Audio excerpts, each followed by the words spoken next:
Well, guys, I'm back from home time, but found this little problem here this morning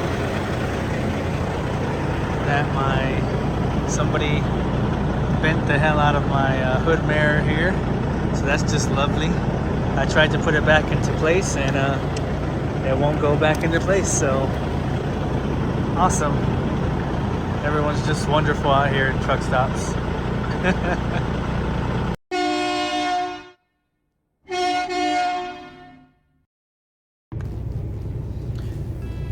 Man, everyone, I'm glad to be back. It's been about a week. Got some home time in, and now I'm back on the road. And yeah, like I said in the scene before this, yeah, came back to my truck and noticed that my hood mirror was a little bit bent. So somebody definitely hit it and then took off. And then again, second time that's happened to me already. Pretty common in truck stops, unfortunately, but hey, it is what it is, right? But I also got something that I was very curious about that somebody left on my truck before I went on home time, and I thought it was kind of interesting, so I kind of want to talk about it a little bit. One morning, I came back to my truck. This was at a Love's in Pennsylvania, and speaking of like truck stops and things that happen at truck stops that you wish there would be some kind of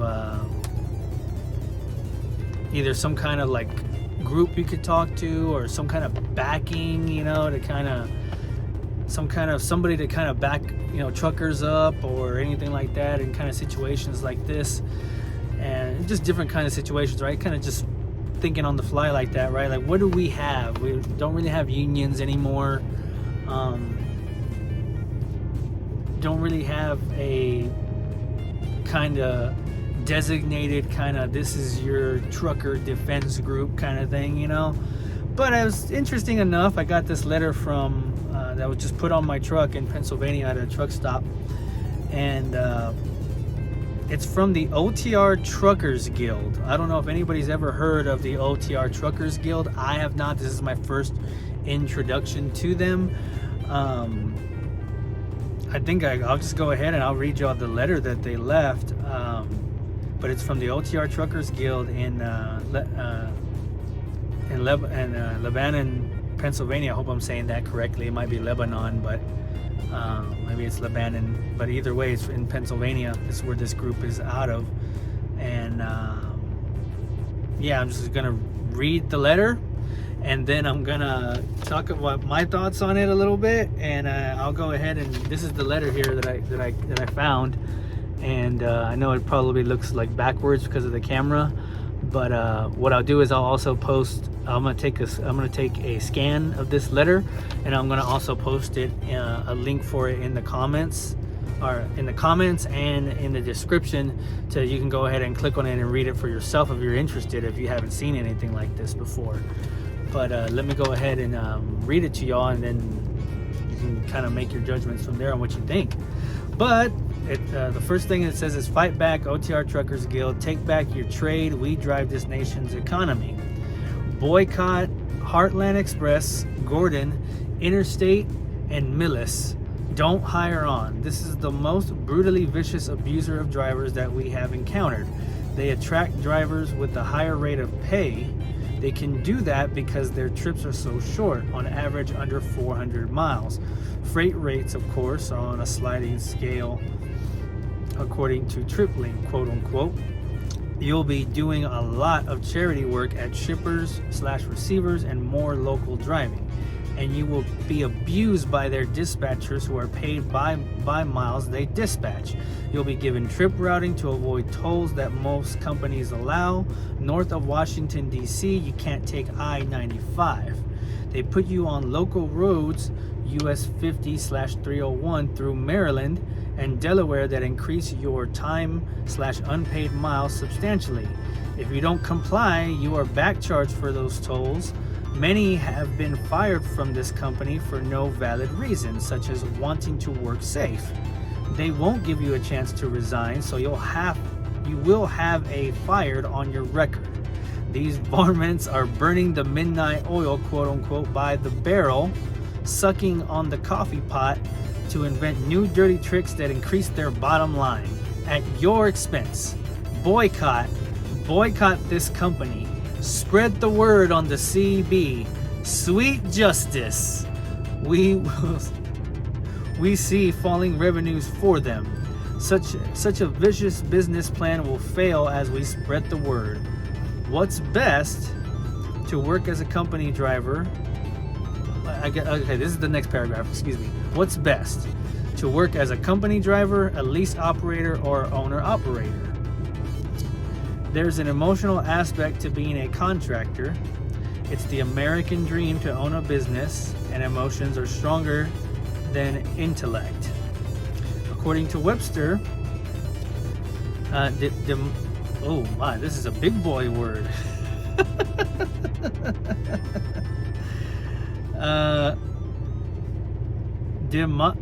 Demograry. Oh my god, I think I just butchered that word. Jesus Christ. I'll let you see it.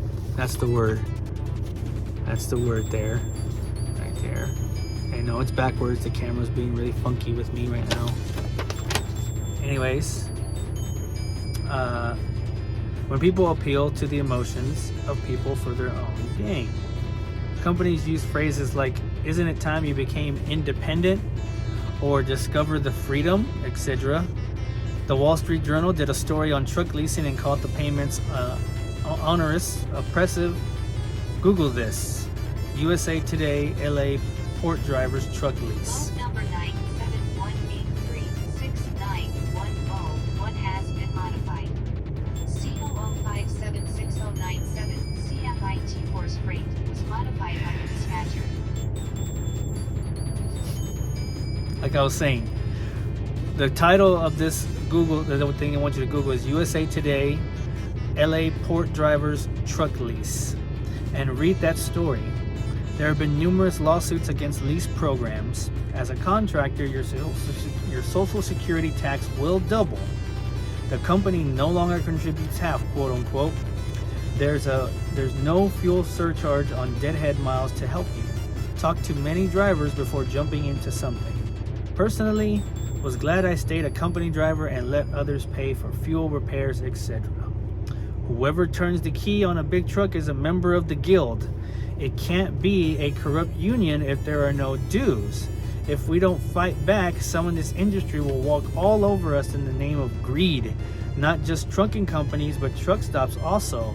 We all know the grueling conditions out here. The drivers are doing the hardest job in the business. That makes us number one in the industry. Therefore, we make the rules. And these are the rules. Fair/increased pay and mutual respect in all interactions between drivers and operations. We consider that relationship an equal partnership. Major carriers have received a copy of this. Send one to your company. You don't want to make a wrong turn, of course, in a 72-foot vehicle. I-81 in Pennsylvania, exit 52 in Carlisle. You come off the interstate headed towards Flying J. You see the pumps on the left, some bobtails and full rigs next to the Dunkin' Donuts. It appears to be the truck entrance, but that first left, a separate lane with the median, quote unquote, is for cars only. There's a sign to the effect that we can miss it. Periodically, that sign gets knocked down. Real issues then. Your guild has built and installed a sign to direct trucks to the next left. If you know of other confusing spots, let us know by email with detailed info. We may be able to get there to add a sign. Okay, yeah. So what they're telling you in that paragraph is to let them know of any spots or anything that you might find are dangerous turns with no signs. They'll go and try to put a sign there. And then the last highlight is for Laredo, Texas. And this is one that I read that I was actually kind of, okay, I get it.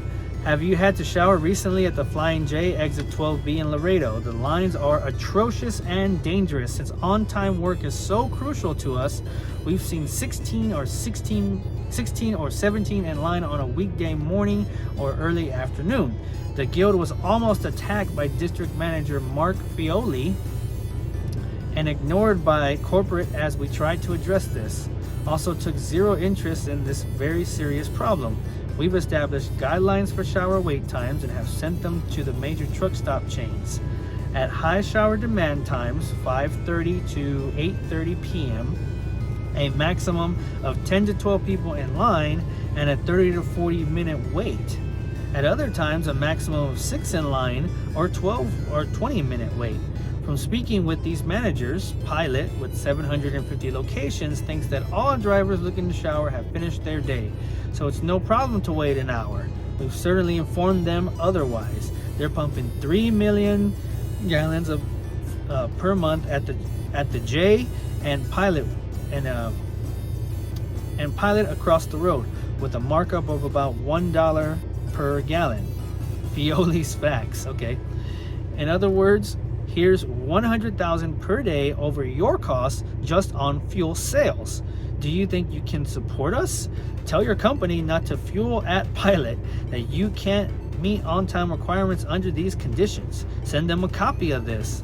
Tell them that their parking accidents will fall when using TA/Petro. Their lots are larger. The J at exit 10, I-78 in Pennsylvania is a bad spot. They are making a fortune on diesel sales, etc., and shower wait times are so long. Call the Pilot complaint line at 877-866-7378. Fight back. Sincerely, TR. Email otrtruckersguild@yahoo.com, and it actually has a little signature there. So I know that was a lot to listen to, and maybe I didn't read it as good as I probably should have. It's a really kind of, as you can see, it's just really long, and it's really kind of like, it's not the best written letter, but it's, you know, it's there, and it tries to make its points of what it's trying to make. So in that first paragraph, they're talking about boycotting Heartland Express, Gordon, Interstate, and Millis, and that's what that first paragraph, that's what that whole, pretty much about half of this was, more than half of this whole entire thing about right here to about right here is all about these companies. Apparently it's all about these companies and whatnot. And I'm just gonna say this, it's hard for me to make an opinion on that because I don't know what Heartland Express offers, what Gordon offers, what Interstate or what Millis offers. I have no idea. I've never worked for any of those companies. Feel free, for any of you that do work for those companies, if you feel like you want to chime in on this and say that these people are wrong about your company that you work for, feel free to do that. I just think this is the first thing that I've ever seen of this kind of like in letter form, you know, like it's kind of interesting to read this and then kind of, you know, go over it again and again and kind of just try to piece it all together. And so it's hard for me to really make an opinion on that without really knowing about these companies, and all I'm kind of reading is just what I read here, and I'm wondering, like, wow, if this is how these companies actually operate, kind of sucks if that is the truth. And it's like, wow. And if it is the truth, then I think it's actually kind of nice that whoever these OTR Truckers Guild people are, that they are spreading a word in a way. But the thing with these that you always gotta, I'm pretty skeptical when it comes to stuff like this, because I feel like sometimes people are just attacking to attack, and they don't do it in the best interest of the actual people that they're trying to help. But like I said, if anybody works or has worked for Heartland Express, Gordon, Interstate, or Millis, feel free to chime in the comments about it and say this is 100% true, or this is 100% wrong, or some of it's true, some of it's not. I think this, knowing whether or not it is or isn't, would actually be very helpful to a lot of us out here that, you know, we're working for a company and we're always looking to further our careers. Some of us may be looking at working for different companies. It'd be nice to know which ones are telling the truth, which ones aren't, right? So then we move on. I move on to the other spot that I read about, which the other section of this whole entire thing from about right here to the end of it is about truck stops and especially targeting what seems to be Flying J and Pilot, especially the one in Laredo. I've passed by that Flying J in Laredo quite a few times because CFI has a terminal in Laredo, and so I've passed by it a few times. When I'm out there, I've seen it plenty of times, and it is always busy. I've never seen it slow because it's pretty much the biggest truck stop on that street there in Laredo, where most of the trucking companies are at, and most of the terminals are at, and most of the businesses, most of the industrial side of Laredo is in that one little area. For the life of me, I can't remember the name of the street, but it's that main road there right off the highway. It's where ABF is, where CFI's terminal is at. I think there's another company that the terminal is on that street, and there's a Flying J there, and it's always busy. It's always full, and Laredo is just a mess in general when it comes to traffic and especially truck traffic. It's a mess, and it always is. And so I'm not surprised. It's just kind of interesting that these guys who are apparently out of Pennsylvania, that they would talk about Laredo, which is pretty much all the way on the south side of Texas, which is really far away from here. So it's interesting to see that their reach kind of goes that far. I will say that truck stop is definitely a mess. It is always busy. It's never empty. Always full. There's always a line of trucks in the fuel lanes. So I would imagine that the shower wait times are probably about that. I just don't know as a truck stop, what can you really do to help alleviate that when the traffic's just bad in general over there. I'm not sure if that's Flying J's fault or if that's just Laredo, Texas. I mean, I don't know, right? So it's a border town, so it's gonna be busy most of the time. But as far as I'm concerned, when it comes to Flying J's and Pilots in comparison to TAs and Petros, man, I think it's just kind of dependent on the areas and how new is the Flying J or the Petro or the TA? How old is it, right? Was it built back in the 80s and the 90s, or was it built in the 2000s? And that makes a big difference into which ones you stop at, because I've pretty much been all over the nation at this point, and I've stopped in truck stops all over the nation. And I can tell you, I've been to a lot of Pilots, I've been to a lot of Flying J's, I've been to a lot of TAs, I've been to a lot of Petros, I've been to a lot of Loves. And personally, my favorite to go to is Loves, just because I feel like they have the most clean setups. Their showers are usually the cleanest that I've seen, so I like Loves. I like their coffee. Their service is really good, but I will also say this: I've been to a few Flying J's that I've been very impressed with. Cleanliness, shower cleanliness, parking situations, fuel island etiquettes, and then of course, food amenities. A lot of the Flying J's have full-on restaurants. Same thing with Petros and TAs. And to be honest, I mean, it just like I said, it just kind of depends. I've been to a lot of Petros and a lot of TAs that, yes, they do have big parking lots, but God, they're dirty as hell. They're old. There's potholes everywhere. The bathrooms are filthy. It just depends. That's what I say. Like, so I won't sit here and tell you don't go to Flying J's, don't go to Pilots, go to TAs and Petros only. I won't tell you that. Best thing I can tell you is get on Trucker Path. Download it if you don't already have Trucker Path. Download Trucker Path onto your phone. It's available on all Android phones and all iPhones. So download it if you don't already have it, and you don't even have to pay for the turn-by-turn service. A free account will allow you to search your routes, where you're going in your areas, to click on truck stops, and be able to see the reviews of other truckers that have stayed at these truck stops, so you can maybe get a better feel for what the truck stop you're thinking about going to is going to look like and feel like. A lot of the people on there will tell you, will put a review of a TA, and you'll see like a 4 out of 5 stars. That means that, well, it's a pretty good, probably clean, probably a lot of parking. Some of them they'll put on 2 stars. You'll just be able to get a better gauge for where you're gonna stop. I just can't say that all Flying J's and all pilots are terrible. And as far as the fuel prices are concerned, I mean, fuel just costs a lot right now everywhere. I don't really know if anybody's price gouging. I don't know if that's a true thing. Maybe they do, maybe they don't. I don't know. But I mean, fuel just costs a lot everywhere at this point. No matter where you go, you're gonna pay quite a hefty amount for fuel at this point. So I don't know. But I thought this was very interesting. I thought that getting this letter and reading it and seeing that there is a truckers guild is kind of interesting. It's the first time that I've seen anything like this.